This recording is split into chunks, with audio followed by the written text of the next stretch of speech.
अस्सलामु अलैकुम वरहमतुल्लाहि वबरकातुह। आज की वीडियो में हम इंशाअल्लाह बात करेंगे कि ईद की नमाज का तरीक़ा क्या है और ईद की नमाज किस तरह अदा की जाती है।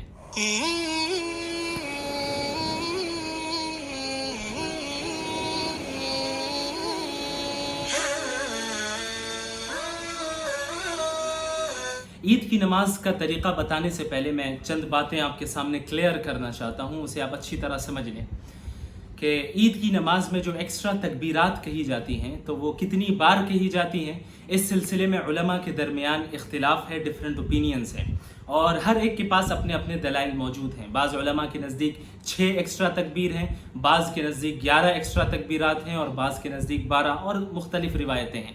बहरहाल तो ये बताने का मकसद ये है कि ऐसे मौके पर आम तौर पर होता ये है कि बाज़ लोग अपनी दलील दिखाकर, एक आध हदीस दिखाकर दूसरे लोगों को गलत साबित करना चाहते हैं और ये साबित करते हैं कि फ़लाँ शख्स या फ़लाँ तबका हदीस के ख़िलाफ़ अमल कर रहा है, सुन्नत के ख़िलाफ़ अमल कर रहा है। तो याद रखिए ये तरीक़ा सही है। मैं किसी मखसूस तबके, किसी मखसूस मसलक को टारगेट नहीं कर रहा, बल्कि मैं एक उमूमी बात कर रहा हूँ। ये करने ऐसा कहने वाला शख्स किसी भी मसलक, किसी भी स्कूल ऑफ थॉट से ताल्लुक़ रखता हो। बहरहाल इस बात को याद रखें कि हर एक स्कूल ऑफ थॉट के पास अपनी अपनी दलाइल मौजूद हैं और कुरान और हदीस से दलाइल मौजूद हैं, सहाबा के अमल से दलाइल मौजूद हैं और ऑथेंटिक रिवायत और हदीसें और दलाइल मौजूद हैं।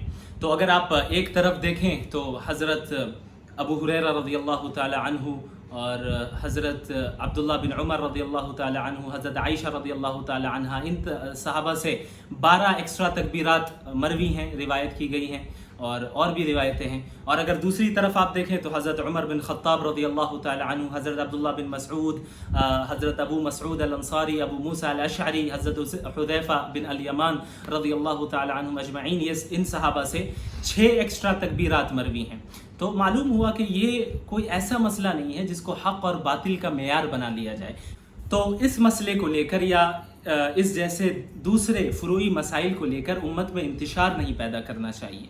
तो बहरहाल अब अवाम क्या करें, जो इख्तिलाफ है उलमा के दरमियान दलाइल की बुनियाद पर, तो अवाम को क्या करना चाहिए ऐसी सूरत में। तो याद रखें कि अवाम को ये करना चाहिए कि जो शख्स जिस मसलक से ताल्लुक़ रखता हो, जिस स्कूल ऑफ थॉट से ताल्लुक़ रखता हो, वो उसके मुताबिक अमल करे और अपने मसलक पर अमल करते हुए दूसरों के लिए गुंजाइश छोड़े। ऐसा ना हो कि जो हम कर रहे हैं वही सही है, बाकी सब गलत है, बाकी सब सुन्नत के ख़िलाफ़, हदीस के ख़िलाफ़ अमल कर रहे हैं।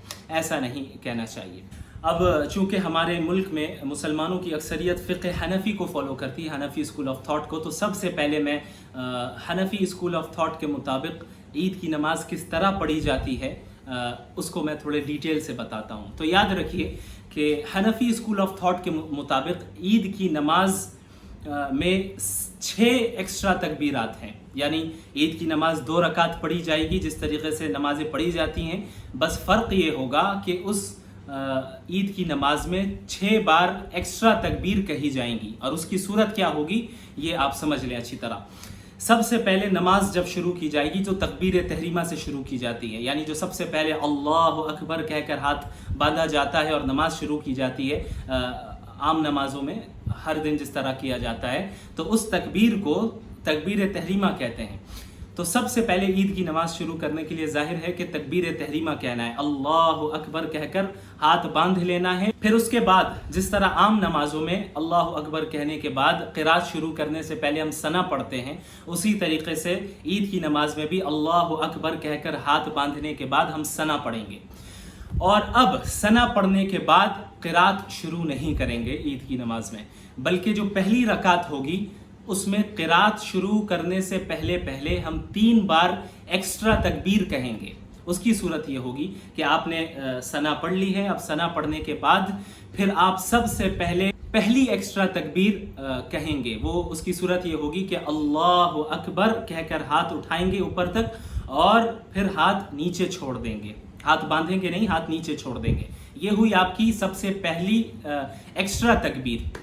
फिर उसके बाद दूसरी मर्तबा अल्लाहु अकबर कहते हुए हाथ उठाएंगे और फिर हाथ नीचे छोड़ देंगे, हाथ नहीं बांधेंगे। आपकी 2 एक्स्ट्रा तकबीर मुकम्मल हुई और पहली रकात में अब तीसरी आखिरी तकबीर, एक्स्ट्रा तकबीर کہتے ہوئے آپ اللہ اکبر کہتے ہوئے ہاتھ اٹھائیں گے اور پھر اب ہاتھ باندھ لیں گے۔ اس کی وجہ یہ ہے کہ اب آپ کو قرات شروع کرنا ہے۔ تو پہلی رکعت میں تکبیر تحریمہ اور ثنا پڑھنے کے بعد 3 ایکسٹرا تکبیر کہنا ہے، اور اس 3 تکبیر کہنے کے بعد اب قرات شروع کر دینا ہے۔ تو اب آپ کو پہلے سورۃ الفاتحہ پڑھنا ہے، اس کے بعد آپ کوئی بھی سورت ملا لیں۔ سورۃ الاعلیٰ سبح اسم ربک الاعلیٰ پہلی رکعت میں اگر پڑھیں تو بہتر ہے، سنت ہے، لیکن اگر نہ یاد ہو تو کوئی حرج نہیں، بلکہ آپ کوئی بھی سورت چھوٹی سی سورت ملا لیں، وہ کافی ہے۔ تو قرات کرنے کے بعد پھر آپ رکوع میں جائیں گے، پھر رکوع سے اٹھیں گے، پھر 2 سجدے کریں گے۔ دونوں سجدوں سے فارغ ہونے کے بعد اب آپ دوسری رکعت کے لیے کھڑے ہوں گے۔ جب آپ دوسری رکعت کے لیے کھڑے ہو جائیں گے تو پھر آپ کو اب ڈائریکٹ قرات شروع کرنا ہے۔ اب سورۃ الفاتحہ پڑھیں گے آپ، سورۃ الفاتحہ پڑھنے کے بعد پھر کوئی سورت ملائیں گے۔ دوسری رکعت میں اگر سورۃ الغاشیہ هل اتاک حدیث الغاشیہ پڑھتے ہیں تو بہتر ہے، سنت عمل ہے، لیکن نہ یاد ہو تو کوئی حرج نہیں، کوئی بھی سورت یاد ہو چھوٹی سی وہ ملا لیں۔ اس طریقے سے قرات آپ کی مکمل ہو جائے گی۔ پھر قرات مکمل کرنے کے بعد اب آپ کو رکوع میں نہیں جانا ہے، بلکہ رکوع میں جانے سے پہلے اور 3 ایکسٹرا تکبیر کہنی ہے۔ اس کی صورت یہ ہوگی کہ آپ نے سورۃ الفاتحہ اور سورت ملا کر سورت پڑھ لی، قرات کر لی۔ اب آپ کو پھر کہنا ہے اللہ اکبر کہتے ہوئے ہاتھ اٹھانا ہے، پھر ہاتھ اٹھا کر نیچے چھوڑ دینا ہے، ہاتھ باندھنا نہیں ہے۔ پھر یہ ہو گئی آپ کی دوسری رکعت میں پہلی ایکسٹرا تکبیر، اور پھر اس کے بعد دوسری مرتبہ اللہ اکبر کہہ کر ہاتھ اٹھانا ہے، پھر ہاتھ نیچے چھوڑ دینا ہے۔ پھر تیسری مرتبہ اللہ اکبر کہہ کر ہاتھ اٹھانا ہے اور پھر ہاتھ نیچے چھوڑ دینا ہے۔ اس طریقے سے آپ کی 6 زائد تکبیر مکمل ہوئی۔ پہلی رکعت میں ثنا کے بعد 3 ایکسٹرا تکبیر قرات سے پہلے، اور دوسری رکعت میں قرات کرنے کے بعد 3 ایکسٹرا تکبیر آپ نے مکمل کر لی، جو کہ ٹوٹل 6 تکبیریں ہو گئی ایکسٹرا تکبیر۔ تو 3 تکبیر کرنے کے بعد کہنے کے بعد دوسری رکعت میں اب آپ کو رکوع میں چلے جانا ہے۔ پھر رکوع میں جا کر رکوع سے پھر اٹھنا ہے، پھر سجدے کرنے ہیں اور اس کے بعد سلام پھیرنا ہے۔ جس طریقے سے عام نماز میں کیا جاتا ہے ویسا ہی آپ کو کرنا ہے۔ تو یہ بڑا آسان مسئلہ تھا، امید ہے آپ کو سمجھ میں آ گیا ہوگا۔ تو اب یہ عید کی نماز آپ کی مکمل ہو گئی۔ اب عید کی نماز کے بعد خطبہ دینا یہ سنت ہے۔ جمعے کی نماز میں خطبہ دینا یہ شرط ہے، یہ یاد رکھیے۔ پچھلی ویڈیو میں میں نے جمعے کے خطبے کو واجب کہہ دیا تھا، بلکہ یہ واجب نہیں شرط ہے، یعنی اگر جمعے کا خطبہ نہ دیا گیا تو جمعے کی نماز ہی صحیح نہیں ہوگی۔ لیکن عیدین کی نماز میں ایسا مسئلہ نہیں ہے، بلکہ عید کی نماز کے بعد خطبہ دینا یہ سنت ہے، کہ اگر کسی نے خطبہ نہ بھی دیا تب بھی عید کی نماز ادا ہو جائے گی، لیکن بہرحال سنت کو ادا کرنا ہی بہتر ہے۔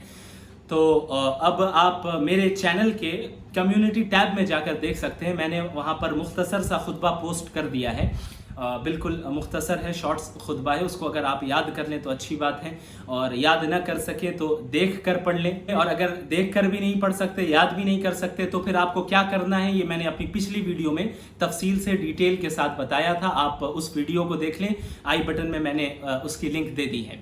اس طریقے سے عید کی نماز آپ کی ادا ہو جائے گی۔ اور یہ بھی یاد رکھیں کہ جو 6 زائد تکبیر کہی جا رہی ہیں، ایکسٹرا تکبیر جو کہی جا رہی ہیں، جو پہلی رکعت میں 3 بار قرات سے پہلے اور دوسری رکعت میں قرات کے بعد رکوع میں جانے سے پہلے 3 ایکسٹرا تکبیر کہی جا رہی ہیں، تو ان کے درمیان کتنا گیپ ہو، کتنا وقفہ ہو، تو یاد رکھیں کہ ان کے درمیان اتنا وقفہ ہو کہ جس میں ہم آسانی سے 3 بار سبحان اللہ کہہ سکیں، سبحان اللہ سبحان اللہ سبحان اللہ، یعنی 2 سے 3 سیکنڈ کا وقفہ ہو۔ اس طریقے سے انشاءاللہ آپ کو نماز عید ادا کرنی ہے۔ امید ہے کہ آپ کو مسئلہ سمجھ میں آ گیا ہوگا۔ اسی طرح یہ بھی سمجھ لیں کہ عید کی نماز کا وقت کب شروع ہوتا ہے اور کب تک رہتا ہے۔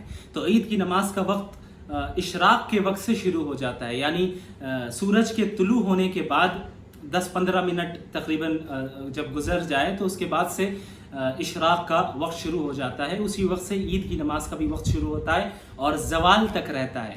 تو آپ کو اس ٹائمنگ کا بھی لحاظ رکھنا ہے، اسی متعین ٹائم کے اندر آپ کو عید کی نماز ادا کرنی ہے۔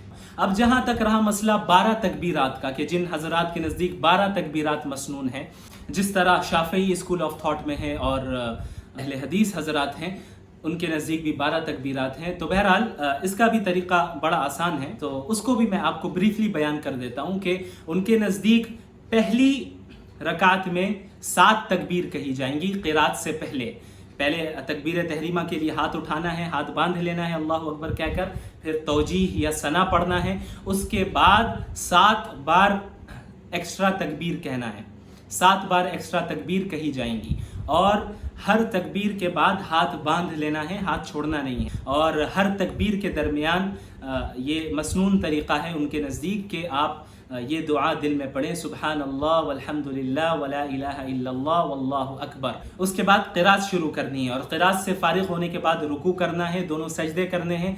फिर जब दोनों सजदों से फ़ारिग़ होने के बाद आप दूसरी रकात के लिए खड़े होंगे तो अब क़िरात शुरू करने से पहले ही आपको और मज़ीद एक्स्ट्रा 5 तकबीर कहनी है, जिस तरीक़े से पहली रकात में आपने कहा। फिर जब आप 5 तकबीर से फ़ारिग़ हो जाएंगे तो फिर अब क़िरात करनी है, रुकू सजदे करने हैं, जिस तरीक़े से आम नमाज में किया जाता है उसी तरीक़े से करना है।